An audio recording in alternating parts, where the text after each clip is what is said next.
Boa tarde, meninas, tudo bem?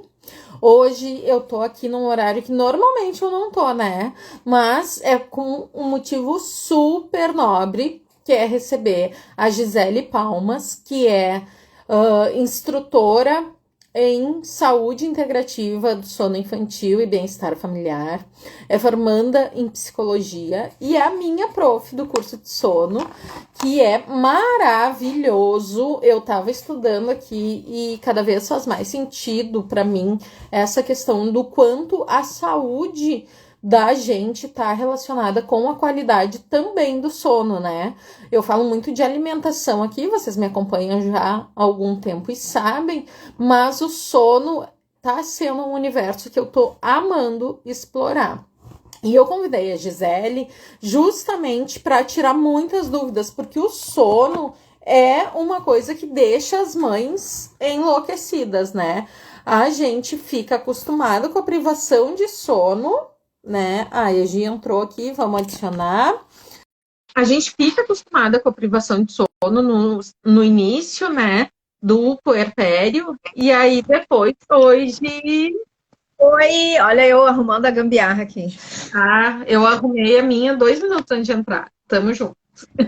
Eu terminei de Tudo bem, atender ó. Foi agora. inclusive a minha. Peraí, deixa eu ajeitar. Eu Aqui. terminei de atender agora e nem me maquiei. Eu não sabia que você ia estar toda linda assim.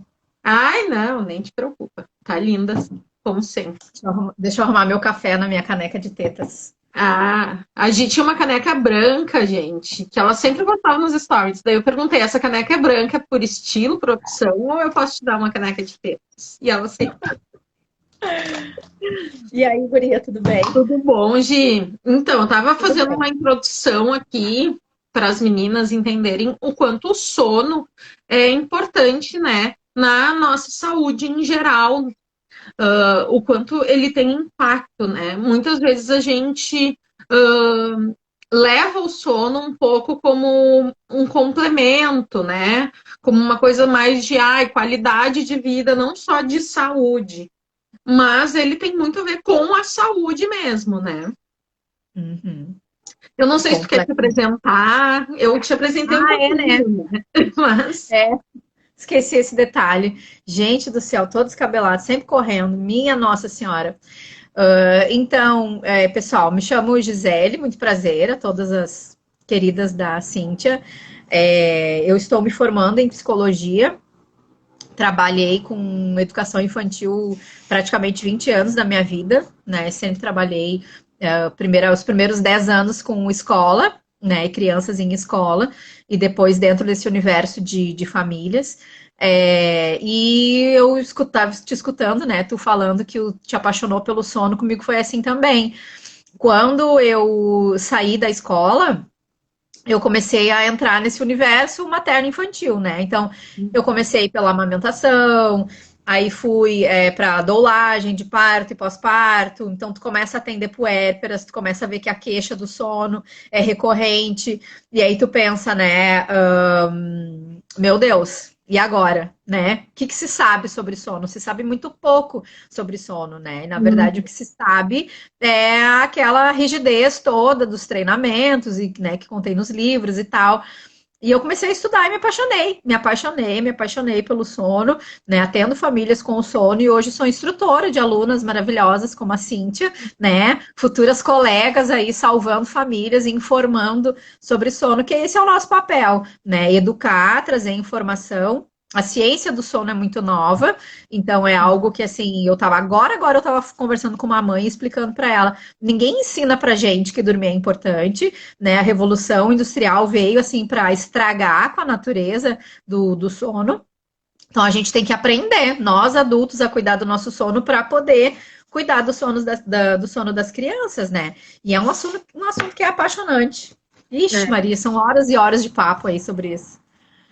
Pois é, vamos tentar fazer uma live mais sucinta, né? Porque se deixar, gente, para vocês terem uma ideia, a nossa turma, a gente tinha previsto aulas de 1 hora e meia. A gente nunca fez uma aula menor que 2 horas e meia. Uhum.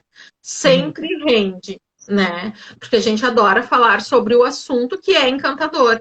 E eu acho que muito do que as famílias estão sofrendo nessa questão do sono é justamente a questão de que a gente vem de uma cultura de ultraprodutividade, né, Gi? Exato. Todo mundo tem que produzir muito o tempo inteiro, né? E aí aquela coisa do. Eu me lembro que eu conversei com a minha psicóloga um tempo atrás e eu falei para ela: para mim nunca funcionou aquela coisa do trabalho enquanto eles dormem que você vai conquistar o mundo. Eu até brinquei com ela: eu até sou do trabalho enquanto eles dormem, desde que possam me deixar dormir depois enquanto eles trabalham, né? Uhum. Porque a gente vai falar um pouco sobre essa característica, mas eu sempre fui muito vespertina. Então eu rendo muito de noite, né? Eu trabalho bem, eu estudo bem à noite. Então eu sempre brinco. Pode, eu até trabalho enquanto eles dormem, né? Se eles dormem às 10, eu até trabalho. Mas depois, no outro dia, quando eles levantam às 6, me deixa dormir. Porque eu preciso desse tempo de sono, né? E hoje a gente está muito nessa cultura de que as pessoas têm que ocupar muito o seu tempo, sendo produtivas o tempo inteiro. E isso acaba também refletindo nas crianças, né? Uhum. A gente tem se deparado com crianças que fazem muitas atividades. E isso também interfere, né? Com certeza. Tá, Gi, eu fiz uma. Veio muita pergunta para ti. Ai, que legal. E eu fiz tipo um roteirinho aqui para ficar Tá. numa ordem mais ou menos coerente da live. Então, para a gente começar a falar primeiro sobre o sono do recém-nascido e aí ir andando, tá? Por que eu queria falar um pouquinho sobre o sono do recém-nascido? Porque, como consultora de lactação, o que a gente percebe muitas vezes nos nossos atendimentos, e como tu trabalhou como doula e tal, tu vai ter ouvido isso também. A gente recebe a queixa já na segunda noite de vida, que o bebê trocou a noite pelo dia, que o bebê tá muito. Passou a madrugada acordado, e muitas vezes a queixa dos pais é essa, assim, é essa palavra, é essa frase: trocou a noite pelo dia. E aí eu queria que tu explicasse um pouquinho para as seguidoras o que é o esperado do sono de um bebê recém-nascido. Porque muitas vezes as pessoas vão esperar que esse bebê durma muito e durma a noite toda, né? Então, como Uhum. que funciona mais ou menos o início da vida de sono do bebê? Eu acho que em primeiro lugar a gente tem que tudo vem de algum lugar, né? Então a gente pensar na questão justamente da parentalidade consciente. Para mim começa aí. No momento que a gente decide ter filhos, né, de uma forma consciente, a gente precisa entender que essa criança vai chegar e a nossa rotina não vai ficar igual como era antes, porque agora tem um terceiro, que é um bebê, né, que é uma mini pessoinha, Hum. que tem necessidades completamente diferentes dos adultos. Então, a expectativa de, durante a gestação, se preocupar muito com o enxoval ou com o parto, como foi no meu caso, assim, nossa, daí eu estudava, parto, e tu esquece o depois, né? A gente não pensa que, é mesmo, vai ficar diferente, vai ter uma pessoa nova lá em casa agora, né? Uhum. Então, eu acho que esse movimento, assim, é importante da gente pensar que os bebês têm necessidades diferentes, né? E o bebê não vai dormir igual um adulto. O bebê não vai silenciar na hora que o adulto deseja e acordar só no outro dia junto com o adulto, né? Uhum. Tem toda essa questão do aleitamento. A gente sabe, né, que o bebê nos primeiros meses de vida ele vai estar se regulando ali com o organismo da mãe. Então é óbvio que ele vai muitas vezes estar necessitando da mãe de dia, de noite, seja para aconchego, seja para se recuperar, né, da experiência do parto, seja pela fome, pelo frio, né? Todas as sensações assim de um bebê. Então, é claro que os bebês vão dormir bastante quando nascem, mas não necessariamente em horas ininterruptas. Eles vão dormir bastante, mas assim, né? É um mamazinho, dorme, acorda. Aí, o mamazinho, dorme, acorda. E assim vai. Porque o sono do bebê recém-nascido nos primeiros meses, a verdade é que ele não é regular. E nós não estamos preparados para isso, enquanto, né, pais. E aí a gente tem uma expectativa que às vezes não está de acordo, né, não é alinhada com o que o bebê pode dar. Então, o bebê, ele tem, claro, no início da vidinha, nas primeiras semanas, uma barreira protetora, que protege ele contra estímulos externos. Então, às vezes, é mais fácil. O bebê, ele dorme com barulho, dorme no colo de qualquer um, ele dorme, né, com luz. Mas vai chegando um momento que ele vai começar a precisar de um ambiente preparado. É um grande mito, né? De achar que, meu bebê tem 3 meses, mas eu tenho que, ele dorme aqui na luz, na sala, porque senão ele troca o dia pela noite, né? O bebê maior, não, a gente precisa ajudar ele a ter um ambiente bem gostosinho, confortável, convidativo, para ele começar a fazer boas sonecas, né? E não levar esse cansaço lá para de noite. Acho que isso é bem importante. É uma coisa que eu normalmente falo, assim, quando eu recebo esse relato do, trocou o dia pela noite. Não, na verdade, ele se comporta igual durante o dia e a noite, em geral. Só que o que acontece? Como a gente está muito cansado durante a noite, para a gente, aqueles minutos que o bebê parece está acordado, parece que são horas, enquanto durante o dia que a gente quer brincar, pegar o bebê, aqueles minutos parecem segundos, né?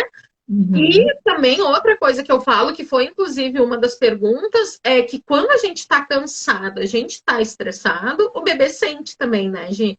E aí isso também deixa o bebê mais agitado, né? Então, muitas vezes, quando a mãe tá naquela angústia de noite, meu Deus, essa criança não dorme, isso pode ser um fator de deixar o bebê mais agitado também, né? O que acontece é que quando chega no final do dia, aquela famosa hora da bruxa, né?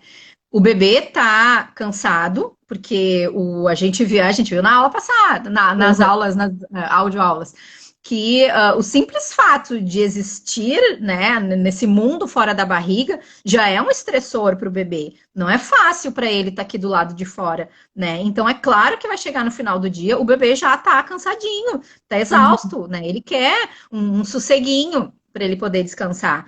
E a mãe também está completamente esgotada, porque fomos puérperas, a gente sabe, né? Tu passa o dia na função e as demandas da casa e as demandas do bebê, e se tu tem outros filhos, então, mais ainda. Então, chega o final do dia, a mãe tá cansada também, né?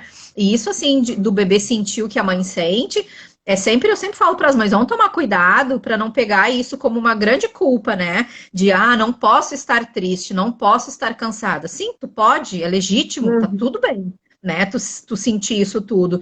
Só que é importante que a mãe tenha uma rede de apoio. Aí, de novo, a parentalidade consciente, né? Decidir ter filhos, eu preciso pensar sobre isso, né? Que eu vou precisar minimamente de um suporte para que eu tome um banho, para que eu lave o meu cabelo. Eu não sei tu, Cíntia, mas eu. Ai, guria, chegou uma vez, assim, depois que o meu segundo filho nasceu, que eu lembro que a minha filha começou a me desenhar sempre com coque. E eu, filha, uma coisa aqui, né? Deu, que é isso da mamãe ali no desenho? É o teu coque, mãe. E eu, gente, que horror. Nem os cabelos eu lavo mais. Tu esquece, não dá tempo, né? Então, a mãe poder olhar para ela também e conseguir chegar, assim, mais leve no final do dia, né? Pensar, assim, coisas que aliviam. De repente, ela não tá se alimentando bem. Daqui a pouco, ela tá tão, assim, na dinâmica ali do dia a dia que ela não tá falando com as pessoas, não tá falando com uma amiga, falando com um familiar, né? A gente tem que ter esse olhar carinhoso, assim, pra mãe, porque se ela consegue chegar ao final do dia, né? Com um pouquinho mais de leveza, ela e o bebê vão se conectando, vão se acalmando, assim, juntos, né? E isso, assim, do bebê sentir o que a gente sente, é muito o bebê, da neurocepção que a gente estuda, né? O bebê, ele consegue perceber pelos nossos sinais sociais também, né? A minha expressão facial, a minha tensão muscular, meu batimento cardíaco, o bebê, ele consegue sentir como é que tá aquele ambiente, mas no sentido assim, ó, se essa mãe tá muito tensa, não é que ela não pode ficar triste, chateada, não é isso, mas se ela tá tensa, né, se tem uma coisa assim acontecendo com ela, e ela tá naquela coisa, né, de, dorme logo, pelo amor de Deus, né, tentando assim, por favor, acaba com esse dia, essa tensão faz com que o bebê ative um mecanismo de luta e fuga, como se fosse assim, opa, tem alguma coisa acontecendo. Tem algo de errado e preocupante aqui, eu tenho que ficar, né, o predador tá vindo. Isso aí, eu preciso ficar alerta, né? Eu preciso me manter alerta aqui, e às vezes isso faz com que o bebê tenha mais dificuldade de conseguir relaxar para o processo de adormecer. E uma coisa que eu sempre tento reforçar com as mães é não tem como dar conta de tudo no puerpério, né? Então, Exato. principalmente as que têm mais de um filho, é deixar pra lá, né? É a coisa de, bom, a casa vai sim ficar bagunçada, a Uhum. louça vai ficar na pia, mas eu preciso, no meio do dia, deitar com meu filho, tirar uma das sonecas Uhum. dele, tirar junto com ele para enquanto o mais velho está na escola ou enquanto o mais velho está fazendo uma outra atividade, eu preciso descansar para aguentar o tranco, né? Porque a gente sabe, o bebê dorme vários cochilos durante o dia e tal. A gente não Uhum. precisa dormir durante todo o dia que nem o bebê, mas a gente precisa descansar, né? Para não Uhum. chegar na madrugada já em estágio de exaustão, né? Uhum. E aí, Gi, outra coisa que sempre perguntam é como que a gente vai adequando esse sono do bebê para começar a se tornar um sono de mais qualidade, para esse bebê entender o que é o dia, o que é a noite, né? E começar a Uhum. dormir mais à noite, e daí de dia fazer os cochilos, as sonecas. E como que a gente vai ensinando isso para ele e como que a gente pode deixar esse sono da noite mais longo? O que que a gente espera, por exemplo, lá do bebê de 3 meses, né? Porque no Uhum. bebê recém-nascido a gente espera muitos despertares. E lá no de 3 meses, mais ou menos, como é que fica? Tá. Como que a gente Na... acostuma ele a dormir à noite e ficar mais acordado de dia? Ah, pega ratão essa pergunta, né? Essa é pega ratão. Gurias, como é importante a gente pensar assim sobre isso, porque a gente não pode fazer um bebê dormir, não é o nosso papel, né? E às vezes as famílias têm uma expectativa do dormir a noite inteira, e assim, no primeiro ano de vida, é muito difícil que um bebê faça a noite sem interrupção nenhuma, por conta da arquitetura do sono. Na verdade, não sei se vocês sabem, mas nem vocês aí em casa, querido telespectador, ninguém dorme a noite inteira, né? Todos nós, a gente tem vários ciclos de sono durante a noite, e na virada de um ciclo para o outro, a gente tem um micro despertar. Só que nós, né, adultos, maduros neurologicamente, maduros cognitivamente, já, né, com uma saúde muito diferente, a gente volta a dormir que nem percebe que acordou. Agora, os bebês pequenos, eles vão precisar de ajuda, né? Eles precisam ter certeza que esse ambiente é seguro, que a noite é segura, que eu estou seguro, que nem, né? Ninguém vai, nenhum predador vai me engolir, que tá tudo certo. Então, o bebê vai precisar de ajuda. Existem bebês que conseguem fazer muitas horas, né, sem precisar de ajuda. Existe, né, quando é natural do bebê, não é algo de fora, não é algo que a gente fez para o bebê, né? Uhum. Não é uma técnica que a gente aplicou. Agora, conforme os bebês vão crescendo, a gente vê que ali, depois do sexto mês, mais ou menos, a arquitetura do sono dos bebês se organiza de forma que na primeira parte da noite é esperado que eles consigam fazer mais horas sem interrupção, porque é onde o estágio de sono mais profundo consegue se manter por mais tempo, né? O corpinho consegue se manter por mais tempo. Então, às vezes, é nessa primeira parte da noite que o bebê dorme a noite inteira. Que ele Uhum. vai fazer ali 3, 4, 5 horas de sono seguidas, vamos dizer assim, né? E isso é dormir a noite inteira. E aí, você, dona de casa, essa é a hora que a senhora deve estar dormindo também, que é o que a Cintia está dizendo, né? O bebê dormiu de noite, guria, se puder, claro, tem a questão assim da individualidade de cada família, possibilidade de cada família, mas a gente tentar se planejar de maneira que o bebê dormiu de noite, então eu vou descansar também. Né? É a hora que eu vou me acostumar a dormir mais cedo, vou evitar eletrônicos, estudem sobre higiene do sono, os cuidados do sono da mãe, porque lá na madrugada é natural e é esperado que o bebê, a cada virada de ciclo de sono, precise da ajuda de alguém nos micro despertares, né? E Uhum. essa ajuda, cada bebê vai ter a sua, né? Vai ter bebê que vai estar com fome, vai precisar mamar, vai ter bebê que precisa de ganhar um colo, tem bebê que a mãe vai ali, põe a mão na bundinha, né? Nas costinhas, canta um pouquinho, ele dorme. Não tem como a gente saber, né? O jeitinho assim de cada um. teste e ver o que a família se adapta, né? É muito. Uhum. E vai ter bebê que com a mãe vai dormir de um jeito, com o pai vai dormir Ah, de outro, sim, né? Então, sim. isso é muito importante também, porque tem muitas mulheres que acham que todos os despertares da madrugada são para mamar. E isso não Uhum. é um fato, né? Claro, existem bebês que são, eu brinco, são aqueles bebês extremamente objetivos, né? Eles realmente acordam de fato, né? E solicitam o adulto mais ou menos de Uhum. em 2 ou 3 em 3 horas, porque eles estão com fome, vão lá, mamam e Uhum. dormem, né? Uhum. E existem aqueles bebês que precisam de outro tipo de ajuda para dormir.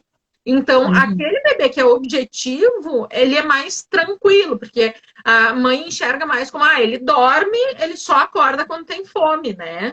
E aí Uhum. ela já sabe como fazer. Mas existem bebês que despertam com mais frequência, que eles não precisam necessariamente mamar, mas eles precisam de uma ajudinha ali para dormir, né?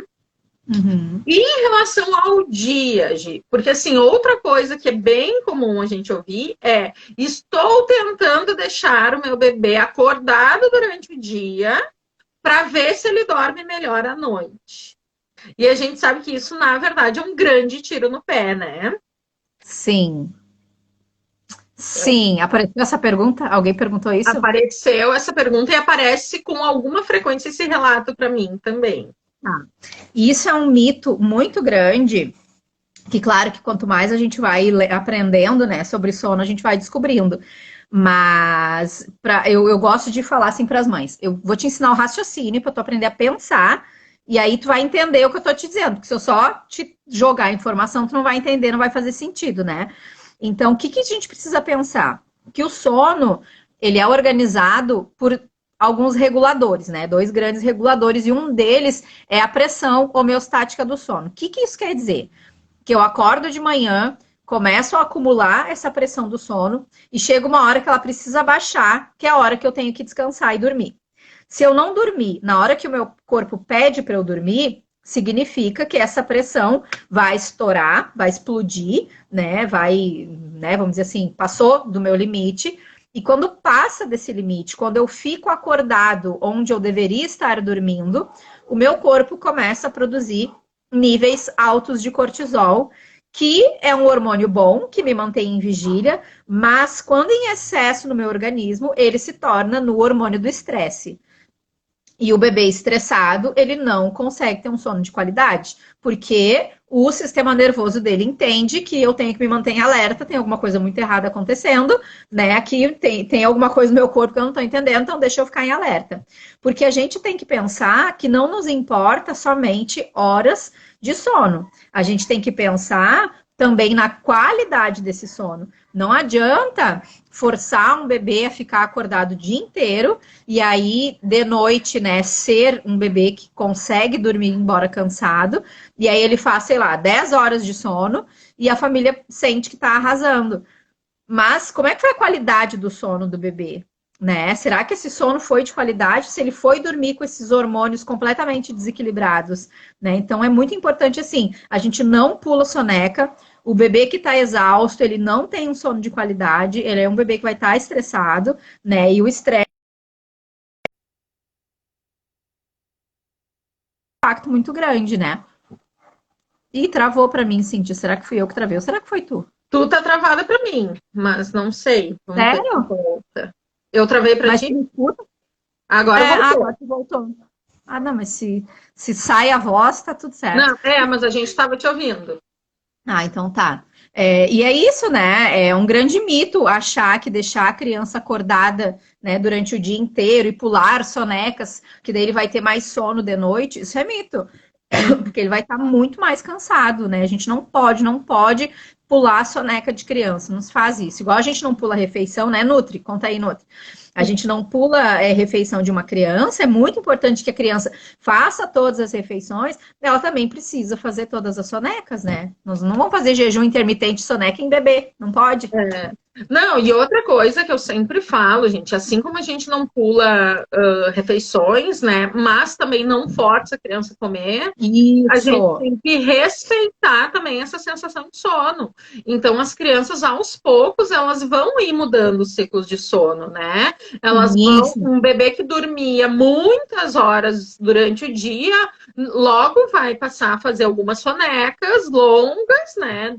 Mas Uhum. vai fazer, a gente já vai prever, mais ou menos nesse horário, fulaninho dorme, eu já sei que ele começa a apresentar sono, eu já começo a identificar os sinais de sono, né? E aí a gente tem que facilitar o sono. Uma coisa bem Uhum. importante que tu falou, né, Gi? A gente não faz ninguém dormir, a gente pode Uhum. facilitar esse processo, né? Uhum. Então a gente pode realmente ir ensinando essa criança o que é dia, o que é noite. E como que a gente vai ensinar essa criança? Primeiro e eu acho que é fundamental a coisa do sol, né? De durante Uhum. o dia a gente deixar o sol entrar em casa, a gente levar essa criança para dar um passeio. Ai, Cintia, mas tá horrível de frio. Enropa bem a criança, né? Ou pelo Uhum. menos coloca ela perto de uma janela, mesmo que a janela esteja fechada, o vidro fechado, mas que ela consiga receber esses raios solares, que ela receba esse estímulo visual para ela entender que é dia, né? Crianças maiores, deixar se movimentar, né? Brincar na rua, Uhum. porque isso faz muita diferença na qualidade do sono. Às vezes não impacta na quantidade de horas dormidas, mas a gente percebe que vai melhorando a qualidade do sono, né? E Uhum. aí as crianças, com o tempo, gradualmente, elas vão percebendo que o dia é o horário de viver e a noite é o horário de renovar as energias para recomeçar um novo ciclo, né? Uhum.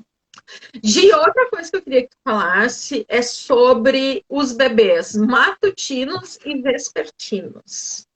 Porque vou dar o meu relato, tá, gente? Muita gente acha estranho que a Laura é uma criança hoje de 6 anos, que ela dorme até umas 9h30 da manhã, né? Antes dormia até às 10. A gente fez um processo, eu fiz a consultoria de sono com a Aline, que é aluna da Gi também, e melhorou bastante a qualidade do sono da Laura. Ela passou a dormir mais cedo, acordar um pouco mais cedo, mas o horário dela é 9 e pouco da manhã, tá? Uhum. E sempre foi esse horário.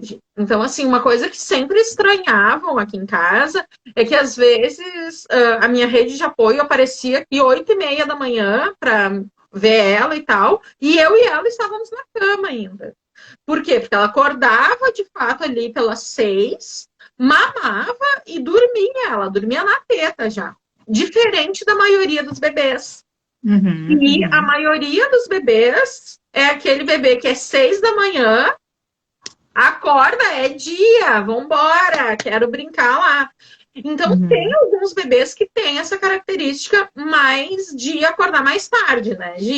Mas a grande maioria realmente acorda cedão, né? Sim, então tá, vamos lá, que o papo é longo. Tu foste uma sortuda, né? Abençoada por Deus. Porque eu também É. sou vespertina, né? Então eu ia me ferrar com o bebê matutino. O que que acontece? A grande maioria dos bebês, eles realmente chegou 6 da manhã, a partir das 6 estão prontos para começar o dia. Por que que isso acontece? Porque nós somos regulados, assim como somos regulados pela pressão homeostática do sono que eu expliquei antes, somos regulados também pelo nosso ciclo circadiano, que é o nosso, né, o ciclo do nosso dia de 24 horas. Então, os bebês são guiados muito pelo ritmo natural do dia. E cada criança vai ter o seu ritmo. É isso que a gente tem que observar. Então, se eu tenho um bebê que acorda 6 e pouquinho, e aí eu dou mamar para ele, ele volta a dormir, aí acorda de novo, aí eu dou mamar, ele volta a dormir. E aí ele tem sonecas péssimas, ele tem uma noite péssima. Isso tá me mostrando que eu não estou respeitando o ritmo natural do meu bebê. Que o fato de ele acordar às 6h30 e eu tentar induzir o sono para ele acordar às 9, igual aqui a Lu tá falando, eu tô desorganizando internamente o reloginho biológico do meu filho, né? Uhum. Então, é o que a gente estava falando lá no início. Os adultos precisam entender que bebês e crianças têm necessidades diferentes dos adultos, né? E a gente precisa saber disso. Então, a gente sempre parte do princípio de observar o bebê. É observação. É observar o meu filho, né? O meu bebê aqui na minha casa, 6 horas, está pronto para começar o dia. O bebê na casa da Cíntia, só às 9. E aí, o que eu vou fazer? Né? É a natureza dele. Então, é sempre isso que a gente vai observar. Qual é o ritmo natural do bebê? Então, alguns bebês vão ser mais matutinos, alguns adultos continuam sendo, né? Que rende muito melhor de dia, que gostam de acordar mais cedo, né? Que o metabolismo funciona dessa forma, assim como alguns serão vespertinos, né? Que precisa começar o dia mais tarde, porque encerra o dia mais tarde. Se tu me põe para estudar meia-noite, eu não sei quem é João, quem é José, porque a minha cabeça não funciona de noite. Hoje, né, eu enquanto estudante universitária, eu preciso dar uma forçadinha de barra. Que faltam horas no meu dia, mas eu sei que é por um período, é temporário, e isso vai encerrar. Porque eu sou aquele ser humano que precisa de 10 horas de sono. E eu conheço o meu ritmo, o meu horário é 10h30 da noite. Se eu passo das 10h30 acordada, pela manhã, eu tô muito cansada. E olha que eu não tenho nenhum despertar noturno, tá? Meus bebês cresceram. Então, mesmo eu tendo feito as horas de sono suficiente, eu vou acordar muito cansada se eu passo do meu horário. Então, a gente tem que observar esse ritmo natural dos bebês para poder respeitar. E, às vezes, está fora da expectativa do adulto. E aí, a gente tem um dilema. Porque aí é o que eu conversava com a mãe que eu estava atendendo agorinha. Eu falei, isso não é minha culpa nem tua. Né? A sociedade se fez assim. Os horários sociais, eles estão distantes do que a gente precisa. Né? É uma violência, por exemplo, os adolescentes ter aula começando às 7 da manhã. Porque eles precisam dormir mais. Isso é uma pergunta que surgiu. E eu ia realmente trazer a questão da gente escolher o turno, principalmente em crianças maiores ali, quando entram na idade escolar mesmo, 6, 7 anos, a questão de escolher o turno.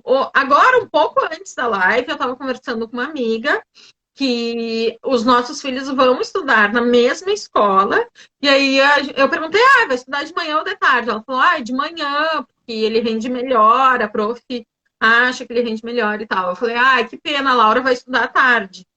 Porque ela é vespertina. Então, eu me recuso a acordar uma criança que naturalmente acorda às 9 da manhã para levar para a escola, acordar ela às 7, forçar ela, né, a acordar, tomar café da manhã, para ir para a escola, para saber que o rendimento dela vai ser mais baixo.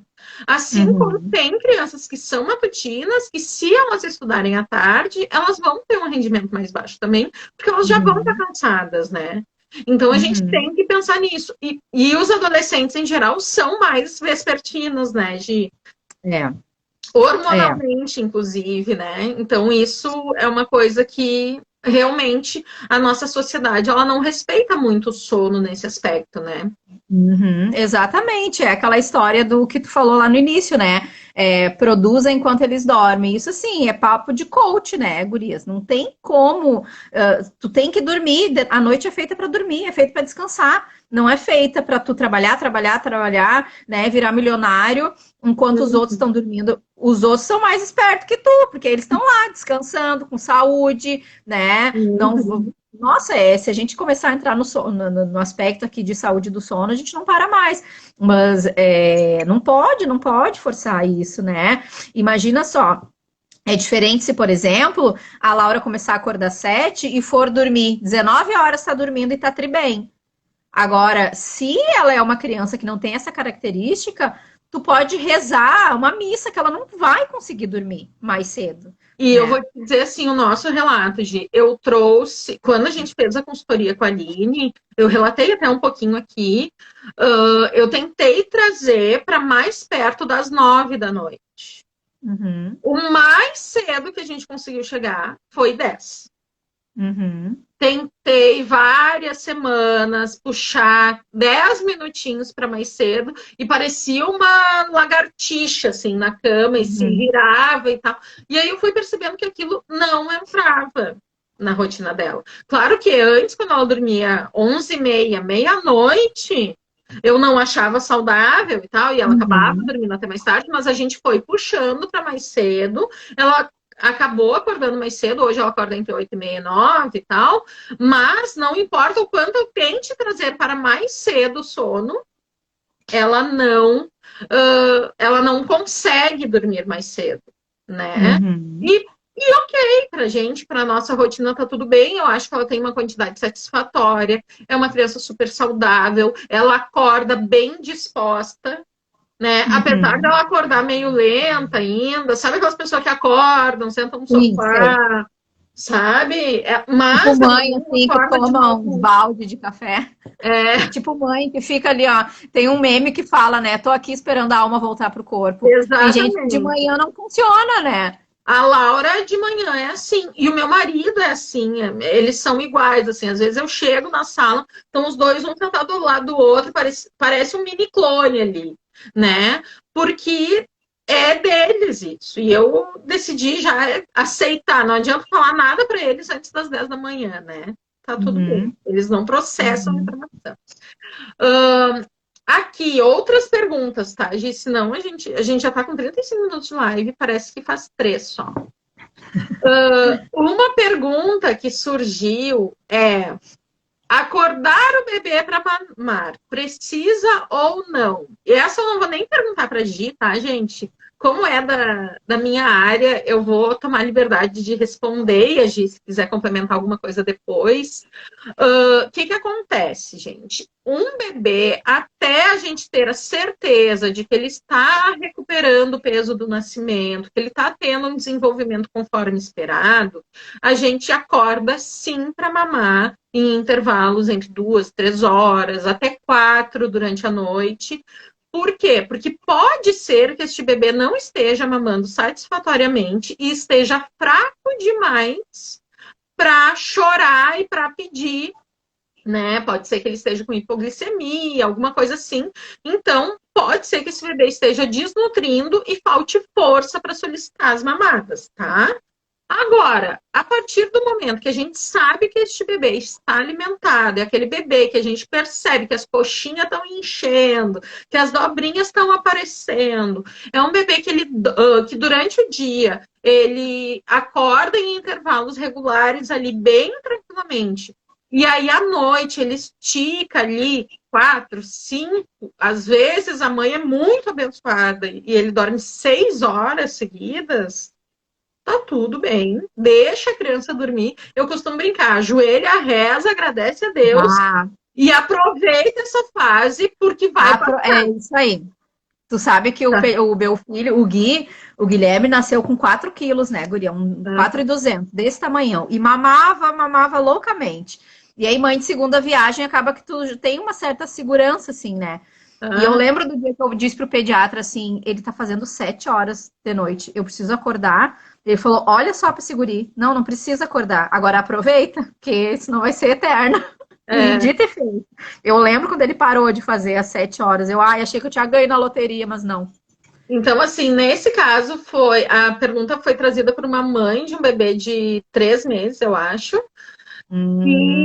Que pode ser que ela tenha essa memória ainda de precisar acordar, porque lá no início a bebê precisava realmente ser acordada. E agora eu acho que ficou um receio ainda, mas não precisa. Se a bebê está se desenvolvendo bem, recuperou e tal, relaxa, mantém aí o sono, tá? Aproveita, que vai mudar. Outra pergunta aqui, Gi. Como a gente pode adaptar a rotina de sono de 2 crianças com idades muito diferentes? Uma tem 8 anos e a outra tem 1 ano e 8 meses. Essa é uma pergunta que surge de vez em quando por causa de fases muito diferentes. E muitas vezes o bebê pequeno, o pequeno quer acompanhar o ritmo do maior, né? E aí, como lidar? Quando as idades são mais parecidinhas, a gente consegue manejar, né? As minhas crianças aqui, eles têm 2 anos e 9 meses de diferença. E a rotina, desde que o Guilherme fez, acho que uns 3, 4 meses, ficou igual, né? Banho na mesma hora, ritual de dormir na mesma hora, todo mundo dorme, acorda todo mundo junto, faz tudo junto, né? Agora, quando é uma diferença grande, uma criança de 8 anos tem outras necessidades, né? Mas a gente tem que lembrar que ainda assim é uma criança. Então, 8, 9, 10 ainda são pequenos, né? Diferente de ali um adolescente que tem outras necessidades de sono. Aí sim. Então, o que a gente faz?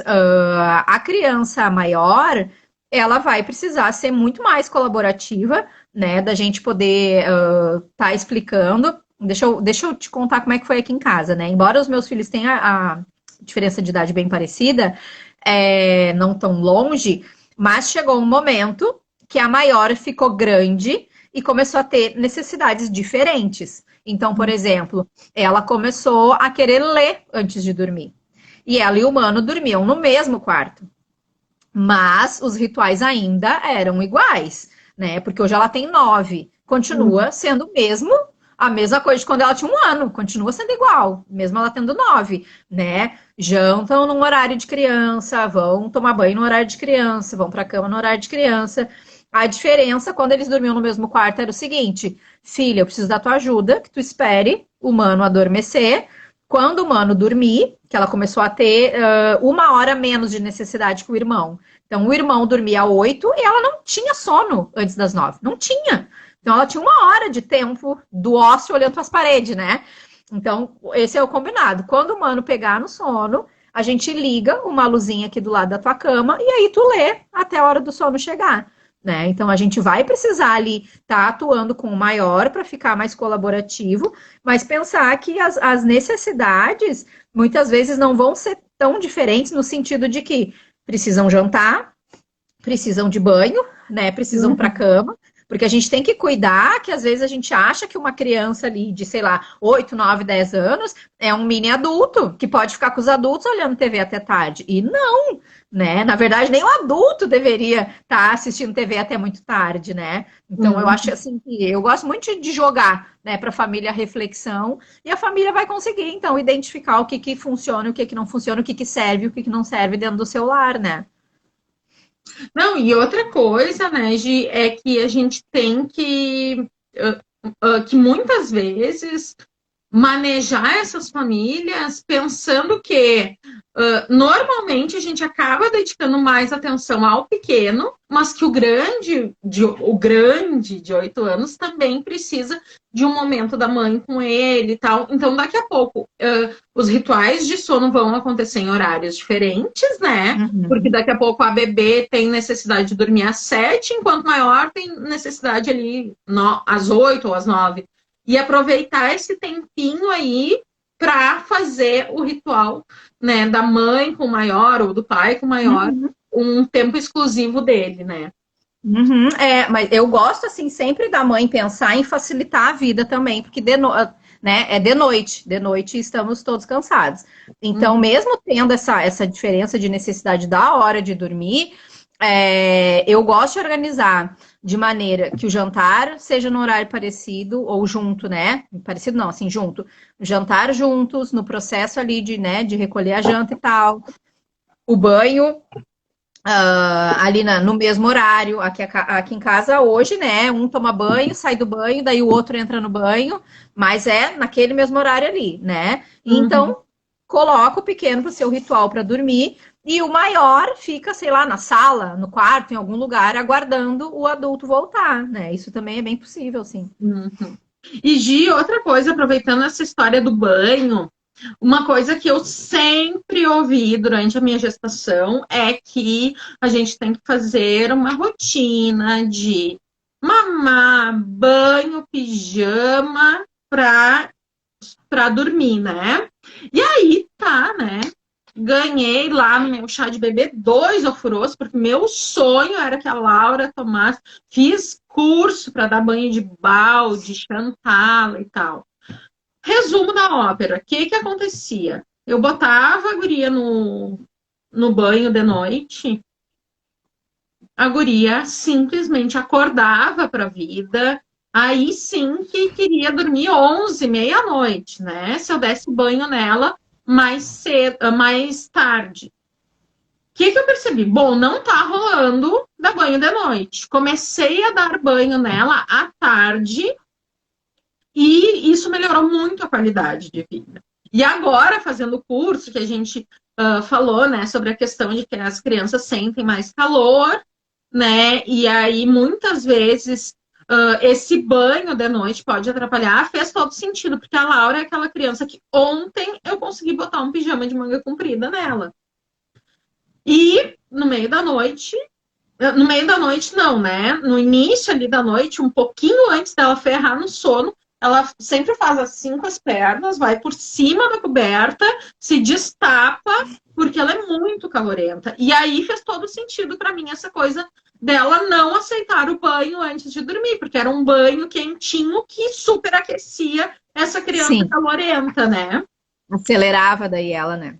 E isso é uma coisa que a gente tem que observar também, né? Que não tem uma fórmula mágica para a gente fazer as coisas de uma forma a facilitar o sono. A gente tem uma coisa que funciona para a maioria das crianças, mas nem sempre essa criança vai ter nem sempre a tua criança vai ser a maioria, né? O que a gente precisa pensar é que o nosso papel, né, enquanto pais e adultos, é sermos os facilitadores. Então, o que a gente tem que fazer? Entender que dormir é um processo natural e fisiológico. Então, o meu papel é preparar o ambiente, preparar a minha criança, né, para que ela esteja preparada fisiologicamente para a hora de dormir. Então, assim, a maior fórmula mágica que existe para o sono de uma criança, de um bebê, é a observação.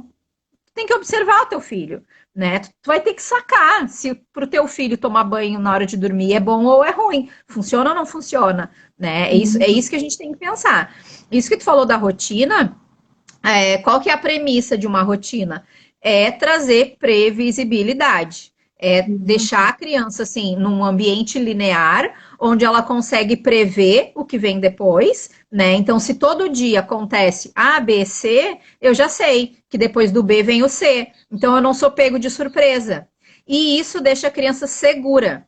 O que a gente precisa para uma criança dormir bem é ela se sentir segura, né? E assim, o sentir-se segura não se trata só de amor, afeto, porque senão as mães entram num processo de culpabilização, né? Mas eu dou todo o amor do mundo pro meu filho, eu dou colo, eu dou isso, eu dou aquilo, ele não tá seguro, né? Às vezes acontece assim isso. Não é essa segurança só, né?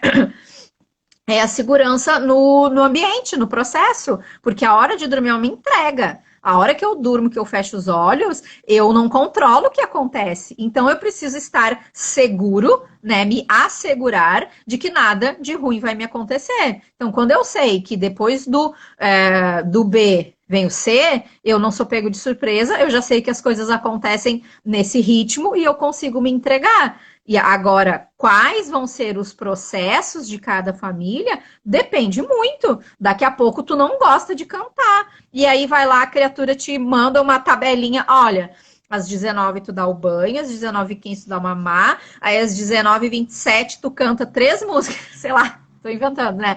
Te colocam num negócio rígido, posto, que daqui a pouco tu não gosta. E aí tu tá lá, cantando pro teu filho e tu não gosta, né? Não pode ser assim. Cada família precisa ser fortalecida para fazer aquilo que funciona na sua casa.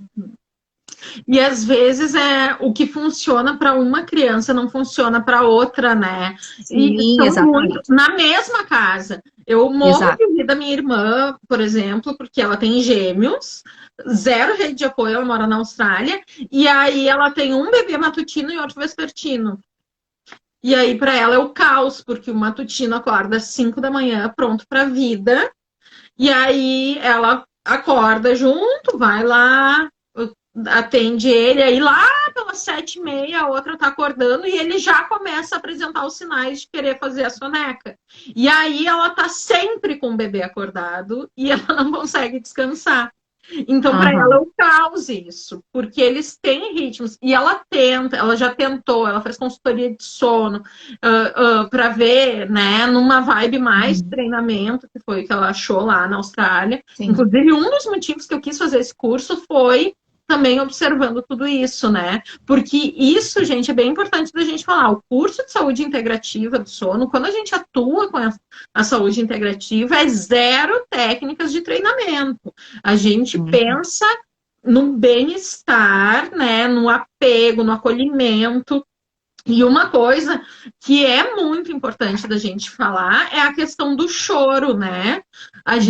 Uma das nossas premissas básicas falando da saúde integrativa é não deixar o bebê chorando sem atendimento, né? Sim.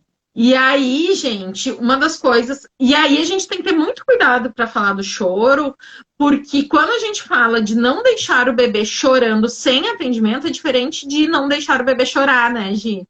Sim, aham. E aí, eu queria que a Gi falasse um pouquinho sobre isso, sobre a diferença entre o choro não atendido, mas respeitado, né?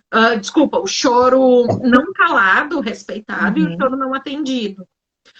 Porque muitas vezes isso se confunde, né? Às vezes eu digo para as clientes e tal, deixa ele chorar, acolhe esse choro, e muitas vezes isso é confundido com a técnica de treinamento de deixar sozinho no berço chorando. Então fala um pouquinho pra gente sobre isso. Falar de choro é algo assim tão importante, né, para nós que somos mães também, porque pouco se fala sobre isso, né? E não só no sono, de uma forma geral, assim, dentro da área da parentalidade, porque o choro tem uma função importante, né? O choro é importante. A gente não pode crescer, educar uma criança para que ela se cale, né? Então, por exemplo, a criança caiu no chão, cortou o joelho. Ai, não chora, tá tudo bem. Não tá tudo bem, tá doendo, poxa. Cortei meu joelho, tô vendo sangue, tô assustado, né? Não tá tudo bem. Então, assim, gurias, assim, sem querer, isso tá impregnado na cultura. Quando vê, sempre tem um adulto chorando, usando essa frase: não precisa chorar. Chega de choro. Não precisa chorar. Ou com o bebê, usando manejos para calar o choro, né? O bebê chorou, aí aquele adulto já começa. Deu. E taca a chupeta na boca, e o bebê chora com aquela chupeta que. E tenta cuspir, mas taca a chupeta para tentar calar aquela necessidade de choro do bebê. Exato. Então, assim, o bebê ele vai chorar por várias razões, né? Ele vai chorar porque tá com uma necessidade que precisa ser atendida, como, por exemplo, sei lá, tá com fome, tá com frio, né? Tem uma coisa apertando que tá incomodando. Ele não sabe ainda dizer, né, o que incomoda. A criança maior, né, vamos pensar ali, aquela fase dos 2, 3 aninhos, que eles choram, se jogam no chão e faz aquela cena. Tem uma função também. O bebê não sabe se frustrar, né? A criança pequenininha ali da cidade, ela não sabe se frustrar. Tu falou que não vai dar uma coisa que ela queria. Meu Deus, isso pro cérebro dela é o fim do mundo. E o que ela sabe fazer? É usar o corpo dela. Então ela vai se jogar, ela vai se atirar, ela vai chorar. E a gente não pode impedir. A gente vai cuidar, óbvio, para que não se machuque e tudo. Mas a gente tem que deixar vir. E assim, né, Cíntia? Os adultos não sabem fazer isso. Nós, adultos, a gente não sabe. Me fala assim, ó, quantas de nós, puérperas ali, chorando, ruim da cabeça. Quantas vezes vem o bonito do marido te acolher, te perguntar como é que tu tá, o que que tu precisa, o que que eu posso fazer, né? Poxa, não sei como é que deve estar sendo sentir isso tudo dentro de ti, mas tô aqui se tu precisar de mim, né? Normalmente é aquela cara de são os hormônios. Poxa, gente, que injusto botar a culpa toda nos hormônios, né? Então, a criança é a mesma coisa. Ela vai precisar se expressar, às vezes é uma necessidade não atendida, às vezes ela tá precisando comunicar alguma coisa. Achei que tinha chegado alguém aqui. Ela tá precisando comunicar alguma coisa que não vai bem, né? Que tá chateada, alguma emoção. E a gente precisa ajudar a criança a, desde sempre, nomear o que ela tá sentindo, porque isso constitui ela como um ser humano saudável lá na frente, né? Então, assim, meu amor, tu tá brabo, a mamãe entende, tá tudo bem, tu ficar bravo. São as emoções básicas, lembra do filme Divertidamente, né? Tá tudo bem, tu tá triste, tu tá sentindo tristeza, tá tudo bem, tá chateado, né? Então, assim, deixar isso vir é muito importante. Aí, quando se trata de um bebê, é a mesma coisa. Às vezes o bebê tá ali no colo por várias razões e a gente estudou, né? As lágrimas, elas liberam toxinas. Então a gente não pode impedir, às vezes, uma criança que passou o dia chateada por alguma razão, ou o bebê, né, que tá vivendo esse estresse do dia e às vezes lá de noite, que é quando as coisas acalmam, é a hora que ele tem de botar para fora. Então, às vezes ele tá ali, né, e chorando e botando para fora e botando para fora e botando para fora. A gente não pode impedir, né? A gente deixa isso vir. E muitas vezes as mães escutam, né? Ai, ele tava super bem até tu chegar. E aí começou essa choradeira. E por que a choradeira começa quando a mãe chega? Porque é quando o bebê se sente seguro para botar esse. Agora eu posso, né? Chegou aquela criança, né? Então, então isso acontece muito, assim, da criança realmente se mostrar quando ela se sente segura para isso, né? Sim, e aí a diferença que tu comentou lá no início, que eu acho que é importante, né? É muito diferente a criança tá ali usando o choro para comunicar alguma coisa, e a gente tá ali acolhendo e falando, filho, a mãe tá aqui, tá tudo bem, né? Se tu precisar chorar, pode chorar, tá tudo certo, tô aqui contigo, o que que eu posso fazer por ti, né? Ou se é um bebezinho, tu tá ali, pô, tô percebendo, né? Ele fez cocô, deve estar incomodado, deixa eu trocar, vou atender meu bebê.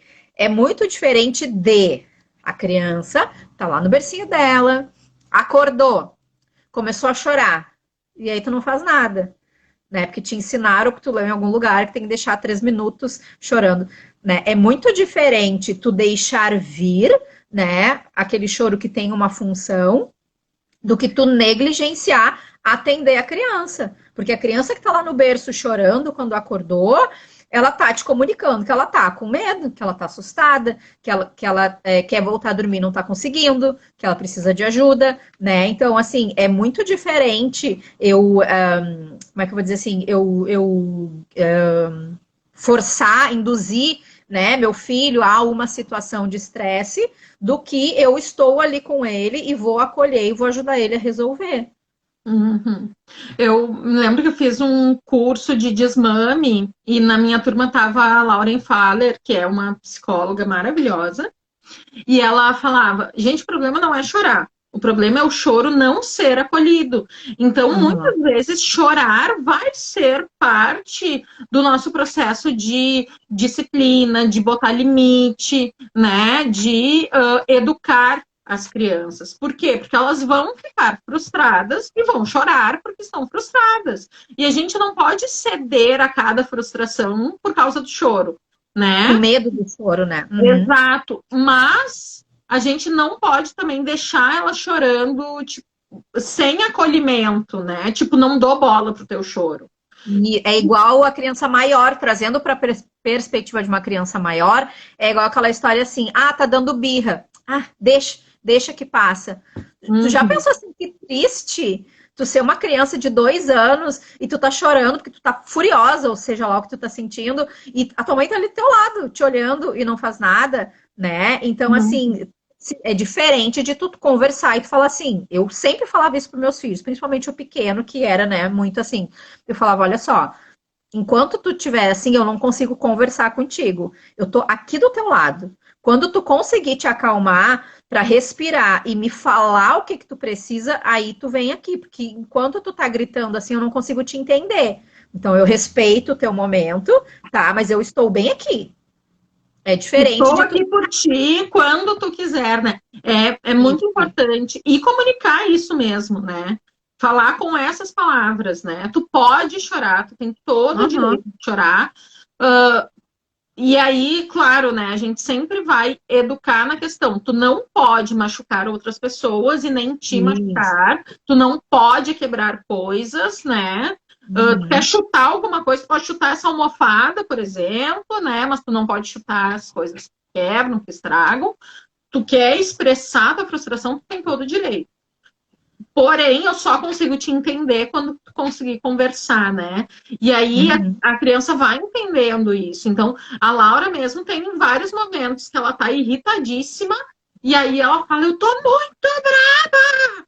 E aí eu digo, tá, então quando tu quiser ajuda para respirar e se acalmar, tu vem aqui, a mamãe tá aqui, eu vou esperar tu ficar mais calma e quando tu quiser ajuda para se acalmar mais, pra gente conversar, eu tô aqui.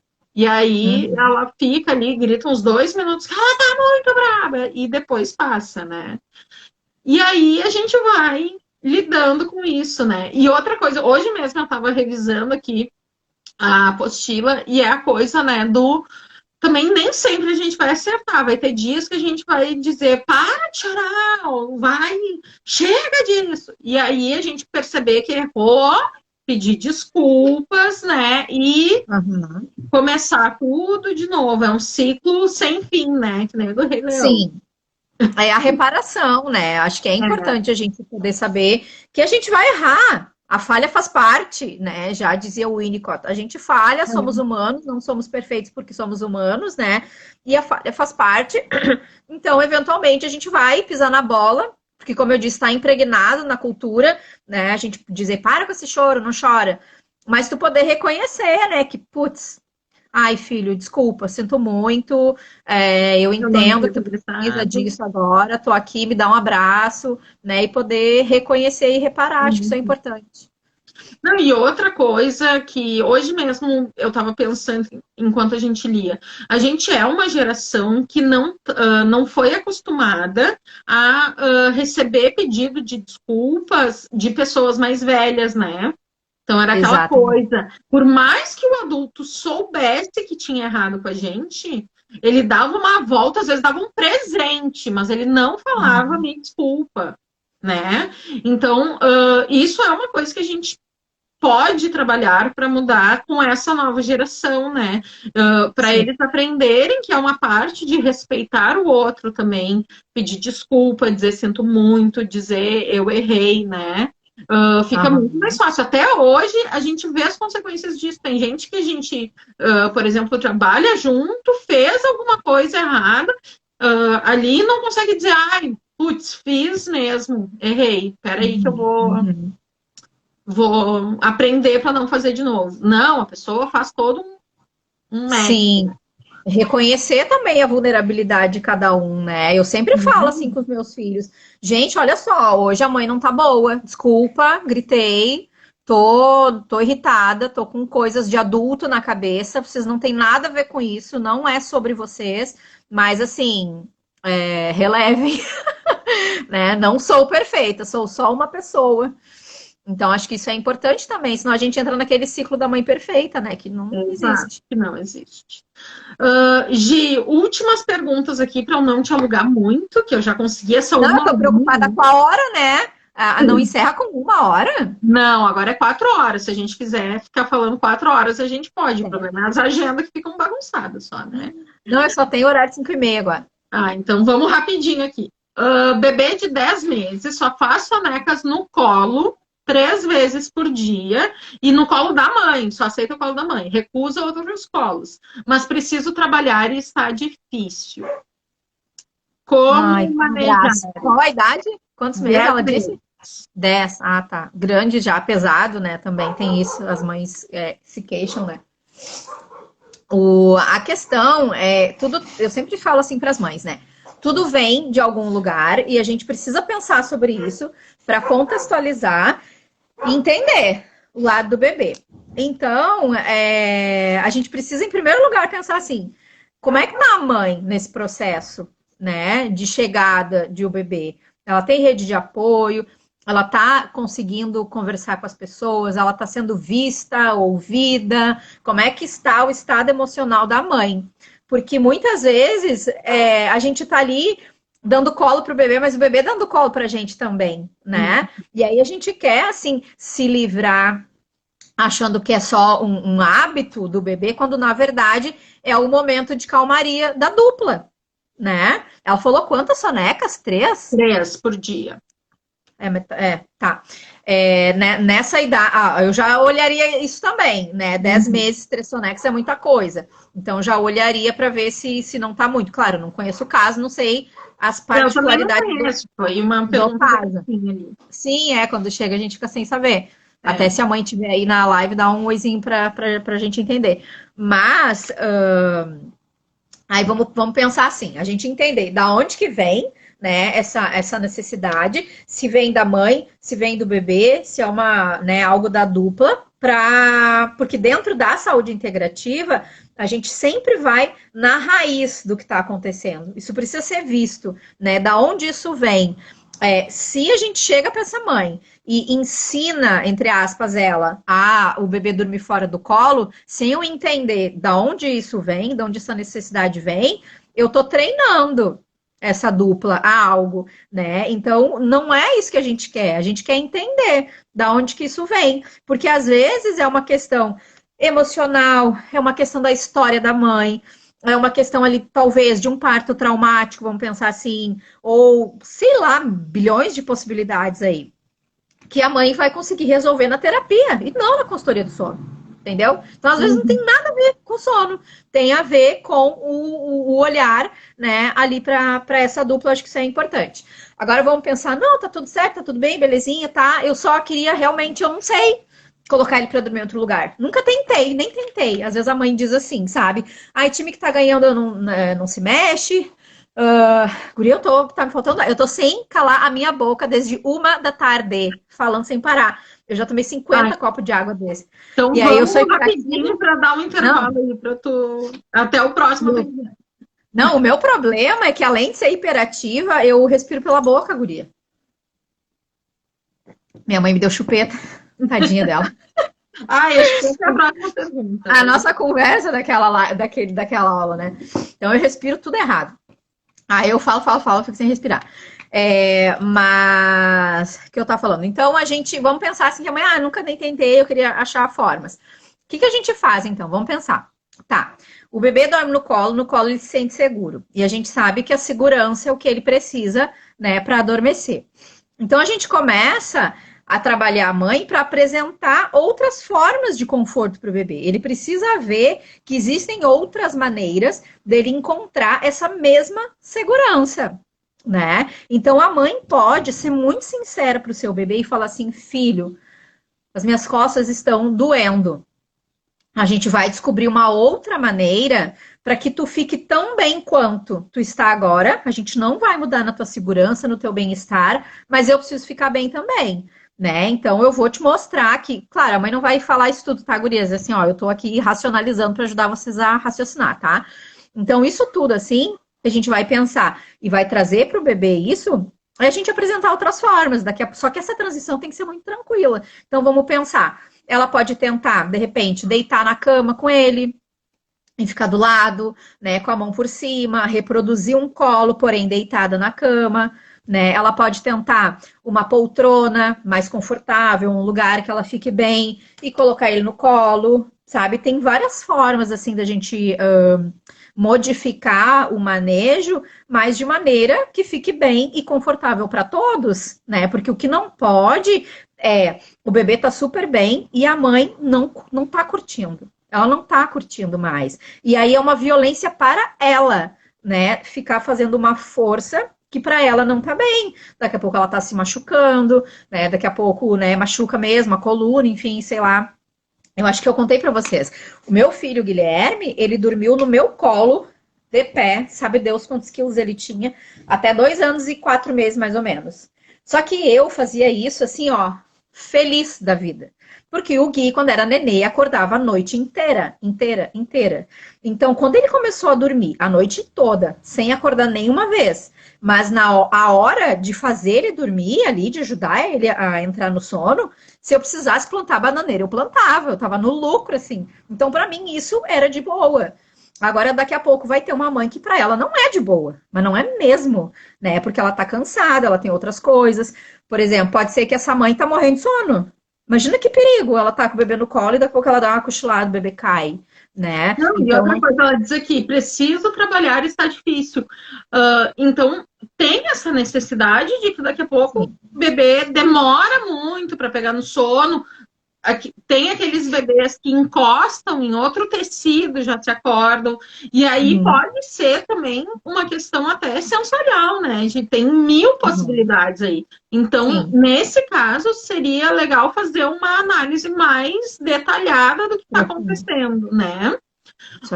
E só para somar ali um pouquinho do que tu está falando, que já foi genial, também ver, muitas vezes, a gente recebe o relato da mãe de que o bebê não aceita comer com outra pessoa, não aceita dormir com outra pessoa, não aceita. E aí, muitas vezes, o que a gente percebe é que a mãe não aceita a forma que outras pessoas fazem as coisas, né? Então, muitas vezes, a gente, como mãe, quer a perfeição, quer que os outros façam tudo como a gente faria. E a gente tem que permitir que essas outras pessoas criem formas de fazer as coisas com os bebês, né? Então, eu me lembro quando a Laura era bem pequena, eu tinha algumas amigas com um bebê pequeno também. Uma dizia, eu fico puta que quando eu saio, ela não tem as 5 cores no prato. Porque o pai não dá 5 cores no prato, que para mim é fundamental e tal. E eu disse, mas é o jeito do pai fazer. Sim. É o pai, deixa ele. Sim. Né? Ele vai fazer diferente algumas coisas. E é assim, ó, não é que todos os dias ele dá comida e não tem as 5 cores. É ocasionalmente, ela não vai morrer. Eu, inclusive, sempre falo isso das 5 cores, né? Não tem que ter 5 cores no prato. Tem que ter 5 cores na rotina. Vamos parar com esse enlouquecimento. Então, a gente tem que deixar as outras pessoas criarem formas de fazerem as coisas com os nossos filhos que são diferentes das nossas. Tá? Uma pergunta que eu acho fundamental a gente responder nessa live. Assistir filmes para dormir deixa o sono mais agitado, mesmo o filme sendo calmo? Eu sei a resposta. Deixa eu beber um gole de água. Vamos falar um pouquinho sobre telas. Guria, é mais uma das coisas, né, que estão aí na nossa cultura atual. Então, a gente que estuda assim, a história do sono, tem a questão da Revolução Industrial e tem a questão do avanço tecnológico, que é o que a nossa geração vive, né? Do uso de eletrônicos e tudo mais. Então, que bom que existem hoje, que existe essa tecnologia toda, mas ela continua fazendo mal, né? Então, assim, a hora de dormir é para ser um momento de relaxamento, de descanso. Pode ser que 0,111% de crianças, quando assista a TV, ela pode se acalmar. Eu não posso generalizar, porque daqui a pouco tem uma criança com uma condição específica de desenvolvimento que o pediatra, o neurologista ou sei lá quem indicou isso, né? Um caso específico. Quem sou eu para dizer que não pode, né? Agora, de vias gerais, qual que é o raciocínio aqui? Eletrônicos emitem ondas eletromagnéticas, né? Então, eu tô aqui com o meu telefone e o meu telefone está buscando conexão e essas ondas eletromagnéticas vão deixar o meu sono mais superficial, vamos dizer assim, porque elas vão impedir que eu consiga me manter nos estágios profundos de sono. E isso é um grande malefício. Outra coisa, a tela dos aparelhos, televisão, tablet, celular, essas telas são feitas de luz azul. E a luz azul inibe a ação da melatonina, que é o hormônio que nos ajuda a dormir. Então, assim, não é simplesmente uma cagação de regra, né? Ai, não pode assistir TV antes de dormir. Tem uma razão para isso, né? Existem razões fisiológicas que atrapalham o sono. E a longo prazo, né, esse sono sem qualidade, por conta desse eletrônico que ficou ali, né? Isso vai chegar tem uma hora que a conta chega, né? Então, lá na frente, a criança, ela vai começar a apresentar dificuldades, de repente, na escola, por exemplo, né? Porque tá faltando qualidade de sono recorrente muito tempo. Então, assim, a criança, se precisa de algo para se acalmar de noite, vamos achar outras estratégias, né? Vamos, de repente, contar uma história, vamos, de repente, sei lá, deitar junto, fazer uma massagem. A gente precisa achar, assim, outros meios de relaxar a criança, né? Porque o uso recorrente de eletrônicos perto da hora de dormir não é saudável. E, gente, uma coisa que eu aprendi no curso, que eu fiquei um pouco chocada, e eu acho super importante a gente dar essa informação, é que não só o uso de eletrônicos pela criança tem esse impacto, mas as redes Wi-Fi, por exemplo, né? Ou então a babá eletrônica, que tem ali a câmerazinha que fica transmitindo lá pro monitorzinho, também causam esse impacto. Então, muitas vezes, e a gente vê que é muito comum o uso da babá eletrônica, né? Muitas vezes isso está interferindo e a gente não faz a menor ideia.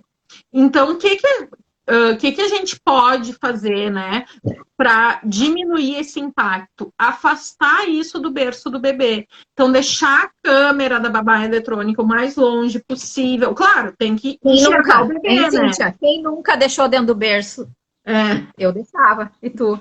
Eu deixava dentro do berço. Eu tinha um negócio, um suporte, assim, que eu conseguia encaixar, que ficava, mas eu não deixava na distância adequada, né? 9 anos atrás, eu deixava a babá dentro do berço e um abajur com uma luz azul na cara da criança. Me conta. Né? Ainda bem que a gente muda e a gente aprende, né? A gente evolui. Mas é isso, assim, deixar mais longe, tentar desligar os aparelhos. Se faz cama compartilhada, botar o celular no modo avião. Se for usar o ruído branco no quarto, que é uma coisa que de fato ajuda, que não vai dar tempo da gente falar, deixar ele mais longe do berço, né? E tudo isso vai ajudar. E a última pergunta, Gi, para encerrar e te deixar ter 10 minutos antes da próxima consultoria para respirar, que eu também acho super importante, é: o uso de chupeta interfere na qualidade do sono? Tava falando disso agora. Atendi uma mãe de um bebê de 3 meses e a gente tava conversando sobre isso. Né, e aí, ele vai se acalmar, não vai, o que eu faço? E eu tenho uma aluna que deu uma aula esses dias, né, sobre isso. Uma aluna que, adivinhem quem foi. O uso da chupeta tá atrelado, assim, a tanta coisa que nós, meros mortais, não faz a menor ideia. E aí eu conheço uma nutri aí entendida de lactação que vai explicar depois. Mas com relação ao sono, o que acontece? A chupeta, por ser um objeto externo, a criança vai estar fazendo essa sucção, a gente fica com a impressão que a criança relaxou, mas ela vai se manter alerta. Então, acaba que o sono vai ficar superficial, porque ela não consegue, né, se manter nos estágios mais profundos. Então, a gente, às vezes, até tem a impressão, tá dormindo tri bem, né, dormiu a noite inteira. Mas, de novo, e a qualidade do sono como que fica? Né? Então, assim, na questão do sono tem esse impacto. Eu sempre gosto, assim, de informar as famílias sobre isso, para que seja uma escolha consciente. Hoje eu ainda falava para essa mãe, eu não posso querer caminhar com os teus calçados. Eu não sei, né, o que tu vive dentro da tua casa. Então, daqui a pouco, a família vai precisar, por uma razão ou por outra, fazer essa escolha. Mas é fato que chega um momento que, além desse impacto, né, nos estágios de sono, o bebê vai começar a acordar 1 trilhão de vezes porque a chupeta caiu da boca, né? E vai ser lá na frente, com 8, 9, 10 meses, que ele vai ter, né, essa condição de procurar a chupeta pelo berço, se tu colocar 50 chupetas dentro do berço, né? Então, assim, tem isso também. Sobre sono é isso? E tu? O que tu tem que falar de sobre chupeta? Eu não vou ficar alugando a Gia aqui, porque é outra live de 1h30, né? Só para falar disso. Porque chupeta tem muito impacto em tantas áreas da vida, né? E uma coisa que eu falei nessa aula aí, que foi, eu acho que até 12h30, eu acho que foi uma aula de 3 horas que a gente teve. Que era aquela a gente foi até.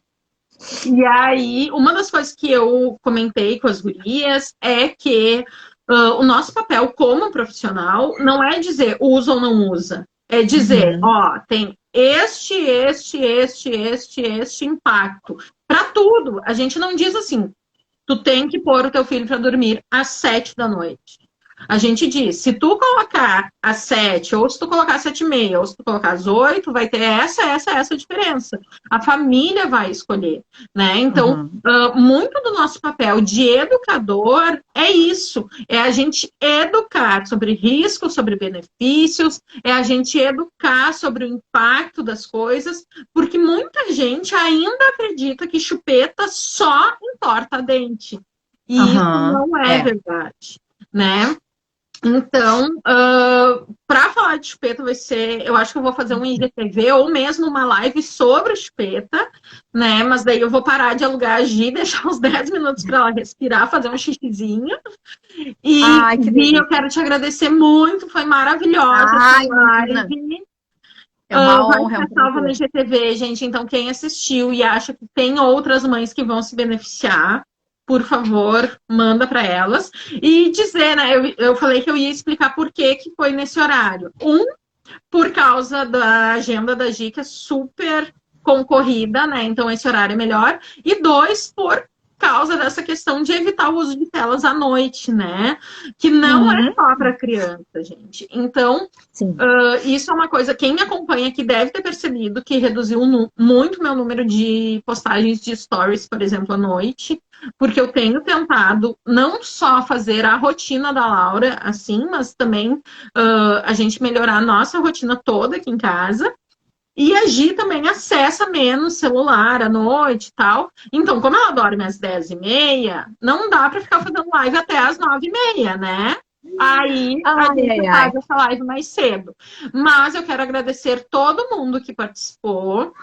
Gi, muito obrigada por essa aula que tu me deu aqui. É tão gostoso conversar.